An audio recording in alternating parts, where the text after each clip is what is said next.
အားလုံးပဲမင်္ဂလာပါဒီနေ့မှာတော့ပေါ့နော် geospatial data type နဲ့သူ့ရဲ့ data format တွေအကြောင်းကိုပြပြထားပါတယ်ဗီဒီယိုရဲ့ပထမပိုင်းမှာ geospatial data type နှစ်ခုရဲ့အကွာခြားပုံအသုံးဝင်တဲ့ပုံတွေကိုပြပြထားပြီးတော့ဒုတိယပိုင်းမှာဆိုလို့ရှိရင်သိထားတဲ့ geospatial data format တွေကိုရှင်းပြထားပါတယ်ဆိုတော့ပထမဆုံး geospatial data types သူ့မှာက vector နဲ့ raster data ဆိုပြီးတော့ data type က2မျိုးရှိတယ်ဒါပေမဲ့ vector မှာ point နဲ့ line နဲ့ polygon ရဲ့ဆိုပြီးတော့3မျိုးထပ်ခွဲတယ်point ကကြားလို့ရှိရင်ရိုးရိုးနေရာတစ်ခုရဲ့ location ကိုပေါ့နော်မြေပုံပေါ်မှာဖော်ပြဖို့အတွက်သုံးတယ် line ကကြားလို့ရှိရင်လမ်းကြောင်းတွေမြစ်တွေကိုကိုစားပြုဖို့သုံးပြီးတော့ polygon ကကြားလို့ရှိရင်နယ်နိမိတ်တွေကိုယ့်ရဲ့ပိုင်ဆိုင်မှု area တွေကိုရည်ညွှန်းဖို့အတွက်သုံးတယ်ဒီလိုမျိုး vector data တွေကိုပေါ့နော် specific object တွေတနည်းအားဖြင့် discrete data တွေကိုဖော်ပြဖို့အတွက်သုံးချပြီးတော့သူတို့ကိုယ်တိုင်ကလည်းပေါ့နော်ကိုရည်ညွှန်းခြင်းနဲ့အပြင်လောကမှာရှိတဲ့အရာတွေကိုတိတိကျကျဖော်ပြပေးနေတာဖြစ်တဲ့အတွက်ကြောင့်မို့လို့သူတို့က high precision ဖြစ်ကြတယ်ပေါ့နော်ဆိုတော့ပထမပုံမှာဆိုလို့ရှိရင်မြန်မာနိုင်ငံရဲ့တိုင်းဒေသကြီးနယ်ပြည်နယ်တွေကို polygon သုံးပြီးတော့ဖော်ပြထားတယ်ဒုတိယပုံမှာဆိုလို့ရှိရင်လူဦးရေများတဲ့မြို့တွေကို point အနေနဲ့ကိုစားပြုထားတယ်တတိယပုံမှာဆိုလို့ရှိရင်လမ်းကြောင်းဆက်သွယ်မှုတွေကိုဖော်ပြဖို့အတွက်ပေါ့နော် line ကိုသုံးထားတာတွေ့နိုင်တယ်ဒီနေရာမှာတစ်ခုမှတ်ထားမှာပေါ့နော် GIS ရဲ့ data layer တွေမှာအမြဲတမ်း data type တစ်မျိုးပဲပါတယ်ပေါ့နော် point ဆိုလဲ point polygon ဆိုလဲ polygon ဘယ်တော့အခါမှာပေါ့နော် point နဲ့ polygon ရောတာမရှိသလို polygon နဲ့ lines နဲ့ရောတာလည်းမရှိဘူးပေါ့နော်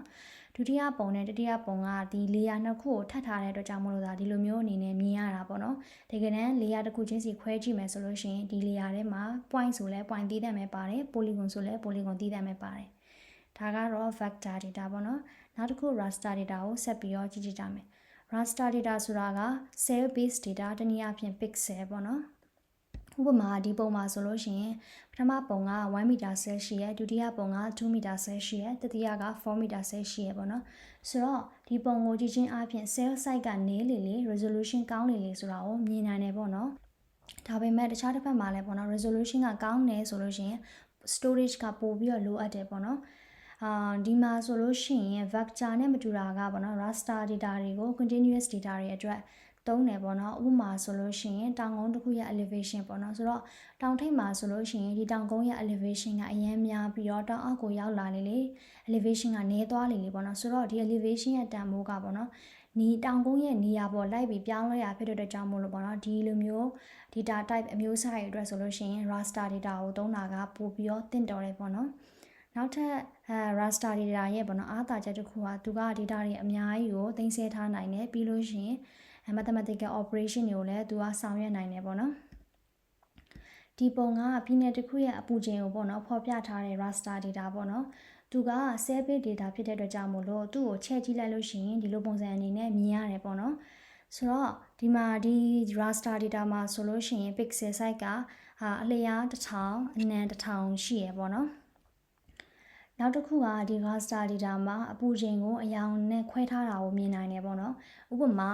အနီရောင်မှာအနီရင်းရောင်မှာဆိုလို့ရှိရင်40ဒီဂရီဆဲလ်စီယပ်ရှိရပေါ့နော်ဒီလိမ်မော်ရောင်မှာဆိုလို့ရှိရင်35ဒီဂရီဆဲလ်စီယပ်ရှိရပေါ့နော်ဆိုတော့ဒီ point မှာလည်း35ဒီဂရီဆဲလ်စီယပ်ဒီ point မှာလည်း35ဒီဂရီဆဲလ်စီယပ်ဒီ point မှာလည်း35ဒီဂရီဆဲလ်စီယပ်ဒီ area မှာရှိတဲ့အပူချိန်ရဲ့values တွေကတူတဲ့အတွက်ကြောင့်မို့လို့ဒါပေါ့နော်ဒီလိမ်မော်ရောင်ဒီ area တစ်ခုလုံးကလိမ်မော်ရောင်ဖြစ်နေတာပေါ့နော်ဒါကြောင့်မို့လို့ဟုတ်ပေါ့နော်အယောင်တူတယ်ဆိုလို့ရှိရင် values တူတယ်ဆိုပြီးတော့မြင်နိုင်တယ်သိနိုင်တယ်ပေါ့နော် vector နဲ့ raster data ရဲ့ကွာခြားမှုကိုပေါ့မြင်သာသွားအောင်ထပ်ပြီးတော့ရှင်းကြည့်ကြမယ်ပေါ့နော်ဆိုတော့ vector ဆိုလို့ရှိရင် point ရဲ့ lines ရဲ့ polygon ရဲ့ဆိုတော့ဒီ tower ရဲ့ location ကိုပြဖို့အတွက်ဆိုလို့ရှိရင်point ကိုသုံးထားရပေါ့နော် vector data မှာဆိုလို့ရှိရင်ဒါပေမဲ့ raster ကကြာလို့ရှိရင် cell base ဖြစ်တဲ့အတွက်ကြောင့်မလို့သူကတော့ဒီ tower ရဲ့ location ကိုပြဖို့အတွက်ဆိုရင် cell လေးကိုခြေထားရပေါ့နော် line ဆိုလဲထုံးရင်း၎င်းပဲ cell ကို line ပုံစံဖြစ်အောင်ခြေထားတယ် polygon ဆိုလို့ရှိရင်လည်းထုံးနည်းပဲပေါ့နော်ဗီဒီယိုရဲ့ဒုတိယပိုင်းဖြစ်တဲ့ပေါ့နော် geospatial data format တွေအကြောင်းကိုဆက်ပြီးတော့ကြည့်ကြမယ်ပေါ့နော်သူ့မှာက text file, excel file, shape file, database file, kml, kmz file, image file ဆိုပြီးတော့သူက6မျိုးရှိရပေါ့နော်ဒီ6မျိုးမှာမှထပ်ပြီးတော့မတူညီတဲ့ file format တွေပြန်ရှိရပေါ့နော်ဆိုတော့ပထမဆုံး text file မှာဆိုရင် .txt file ရှိမယ် .csv file ရှိမယ် .tab file ရှိမယ် .asc file ရှိမယ်ပေါ့နော်text file က .txt ကကြာရိုးရိုးပေါ့နော်ဘာ formatting မှမပါတဲ့ file ပေါ့နော်ဒါကို txt file လို့ခေါ်တယ် CSV file ကကြလို့ရှိရင် comma separated value ဖြစ်တဲ့အတွက်ကြောင့်မလို့သူကvalues တစ်ခုနဲ့တစ်ခုကြားမှာ comma ခံပြီးတော့ရေးထားတယ် tab file ကကြလဲ CSV file နဲ့တူတယ်ဒါပေမဲ့သူက comma မခံဘဲနဲ့ values တစ်ခုနဲ့တစ်ခုကြားမှာ tab ခံပြီးတော့ရေးထားရပေါ့နော် .asc file ကကြလို့ရှိရင်သူကraster data ကိုတင်ဆက်ပြီးတဲ့ file format တစ်ခုပေါ့နော်သူ့ကို .asc လို့ခေါ်တယ်လို့မျိုး ASCII လို့လည်းခေါ်တယ်သူရဲ့data ပုံစံကဒီလိုမျိုးပေါ့နော်သူ့မှာကheader ရှိမယ်ပြီးရင် values တွေ pixel တစ်ခုချင်းစီရဲ့ values တွေရှိမယ်ပေါ့နော်နာမတော့ column ကနေ no data values အထိကပေါ့နော်ဒါက header part ပေါ့နော်ဒီအောက်ကကျတော့ pixel တစ်ခုချင်းစီရဲ့values တွေကိုရေးထားတယ်ပေါ့နော်ဒီ data အစိပ်အပိုင်းတွေပေါ့နော်ဆိုတော့တကယ်လို့ကိုကဒီ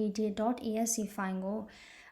GIS application ထဲမှာထည့်ပြီးတော့ raster data နဲ့ပြောင်းမယ်ဆိုလို့ရှိရင်ဒီ header မှာပါတဲ့ information တွေနဲ့ဒီအောက်မှာရှိတဲ့ values တွေနဲ့ကိုက်ညီမှုရှိရမှာပေါ့နော်အခုဒီမှာဆိုလို့ရှိရင် number of column က9996ရှိရပေါ့နော်ဆိုတော့ဒီ values တွေမှာလည်းပဲ9996 column ရှိရမယ်ပေါ့နော်ပြီးလို့ရှိရင် raster မှာထူးခြားတာကသူ့ရဲ့ cells quad တစ်ခုတိုင်းမှာ values ရှိရပေါ့နော်ဆိုတော့ဒီ1215ဆိုတာကပထမဆုံး cell quad ရဲ့ value ပေါ့နော်တကယ်လို့ဒီမှာ values ဒီ cell quad တစ်ခုမှာ values မရှိဘူးဆိုလို့ရှိရင်သူကအနှုတ်9999ထည့်ပေးမှာပေါ့နော်ဆိုတော့တကယ်လို့ကိုက9999မြင်နေဆိုလို့ရှိရင်ဒီ cell quad မှာ values မရှိဘူးဆိုတာသိနိုင်တယ်ပေါ့နော်နောက်တစ်ခုကကြလို့ရှိရင် Excel spreadsheet ပေါ့နော်ဥပမာအနေနဲ့ကတော့ပုံကတော့မပြတော့ဘူးဘာလို့လဲဆိုတော့ Excel spreadsheet ကပေါ့နော်လူတိုင်းနဲ့ရင်းနှီးပြီးသားဖြစ်တယ်လို့ယူဆတာဖြစ်တဲ့အတွက်ကြောင့်မို့လို့ဒီတိုင်းပဲ mention ခေါ်ထားပြီးရပေါ့နော်နောက်တစ်ခုကကြလို့ရှိရင် shape file ကကြလို့ရှိရင်အမြဲတမ်းပေါ့နော်more than one single file ပေါ့နော် file တစ်ခုမကပါဝင်နေပေါ့နော်ဥပမာဆိုလို့ရှိရင်ဒါက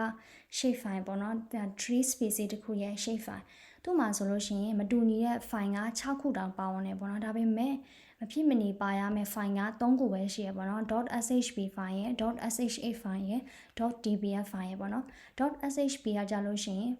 ဘာကိုသိမ်းပေးလဲဆိုလို့ရှိရင်သူရဲ့ point ဆိုလဲ point ရဲ့ data polygon ဆိုလဲ polygon ရဲ့ data line ဆိုလဲ line ရဲ့ data ဒီလိုမျိုး shape တွေရဲ့ data ကိုသိမ်းပေးတယ်.shh ကကြလို့ရှိရင်ဒီ shape file ကိုပေါ့နော် software ကနေပို့ပြီးတော့မြန်ဆန်ဖတ်နိုင်မှုအတွက်အကူအညီပေးတဲ့ index file ပေါ့နော်.dbf file ကကြလို့ရှိရင်ပေါ့နော်ဒီ location information နဲ့အတူတခြားတွဲပါလာတဲ့ information တွေကိုပေါ့နော်တင်ဆက်ပေးထားတဲ့ database file ပေါ့နော်ဆိုတော့ဒီ file 3 file က shape file မှာမဖြစ်မနေကိုပါရမယ် file 3မျိုးပေါ့နော်နောက်တစ်ခုကကြလို့ရှိရင်ပေါ့နော် geo package နဲ့ geo database ပေါ့နော် geo package ကကြလို့ရှိရင်မတူညီတဲ့ special data set တွေပြီးရင် layer တွေအကုန်လုံးကိုစုပြီးတော့ပေါ့နော် file တစ်ခုထဲမှာတင်လိုက်တဲ့ပုံစံမျိုးပေါ့နော် geo database ကလည်းထိုနည်း၎င်းပဲအလုပ်တယ်ပေါ့နော်ဒါပေမဲ့သူတို့နှစ်ခုရဲ့ကွာခြားချက်က geo database ကကြတော့ပေါ့နော် S3 ကနေထုတ်တဲ့ ArcGIS ပေါ့နော်ပတ်စံပေးပြီးတော့သုံးရတဲ့ ArcGIS ဆိုတဲ့ software တစ်ခုထဲမှာပဲသုံးလို့ရတယ် geo package ကကြလို့ရှိရင် ArcGIS ရောတခြားသော GIS application တွေမှာပါသုံးလို့ရတယ်ပေါ့နော်နောက်တစ်ခုကကြလို့ရှိရင် KML KMZ file ပေါ့နော်KMZ ဆိုတာက KML ရဲ့ပေါ့နော် zip version ပေါ့နော်ဆိုတော့ KMZ မှာဆိုလို့ရှိရင်storage ကနေတယ်တခြားသော additional information တွေလည်းသိမ်းလို့ရတယ်ပေါ့နော်ဒီ data type တွေကိုကြာလို့ရှိရင်Google Earth တို့ Google Map တို့ကနေပြီးတော့ပေါ့နော် location ကိုသိမ်းတဲ့အခါမှာဖြစ်ဒါမှမဟုတ်လို့ရှိရင်ကိုက hiking သွားလို့ကိုရဲ့ hiking သွားတဲ့လမ်းကြောင်းကိုမှတ်ချင်တာပဲဖြစ်စတဲ့အချိန်လေးမှာပေါ့နော်ဒီလိုမျိုး KML KMZ file ကိုအသုံးပြုကြတယ်ပေါ့နော်နောက်ဆုံးdata type တစ်ခုဖြစ်တယ်ပေါ့နော် TIFF file ပေါ့နော် .tif file သူကကြလို့ရှိရင် high quality image တွေကိုသိမ်းတဲ့ data format တစ်ခုပေါ့နော်ဒီလိုမျိုး high quality image တွေကိုဘယ်ကနေရမလဲဆိုလို့ရှိရင်satellite image တွေ area photography တွေကနေပြီးတော့ရမယ်ပေါ့နော် GeoTIFF file ကဆိုတာကလည်းပေါ့နော် high quality image ပဲဒါပေမဲ့ဒီ image ထဲမှာမှlocation information မှာတွဲပြီးတော့ပါတာပေါ့နော်ဆိုတော့ဥပမာအနေနဲ့ဆိုလို့ရှိရင်ဒါကပြည်နယ်တစ်ခုရဲ့အပူချိန်ကိုဖော်ပြထားတဲ့ geotic file ပေါ့နော်သူက location information မှာပါတဲ့အတွက်ကြောင့်မို့လို့ပေါ့နော်ဒီ geotic file ကိုGoogle Satellite အပေါ်မှာတင်လိုက်တဲ့အခါမှာသူနဲ့သက်ဆိုင်တဲ့ area ပေါ်မှာချက်ချင်းတန်းပြီးတော့သွားပေါ်တာပေါ့နော်ဆိုတော့ဒါက geotic file အခုကမဖြစ်မနေကိုသိထားတဲ့ geospatial data format တွေအကြောင်းကိုပြပြပေးထားတာဖြစ်တယ်ပေါ့နော်အားလုံးပဲနားလည်ပြီးတော့ စိတ်ဝင်စားစရာကောင်းမယ်လို့မျှော်လင့်ပါတယ်အဆုံးထိကြည့်ပေးရတဲ့အတွက်ကြောင့်မို့လို့ကျေးဇူးအများကြီးတင်ပါတယ်နောက်ဗီဒီယိုတွေမှာပြန်တွေ့ကြပါမယ်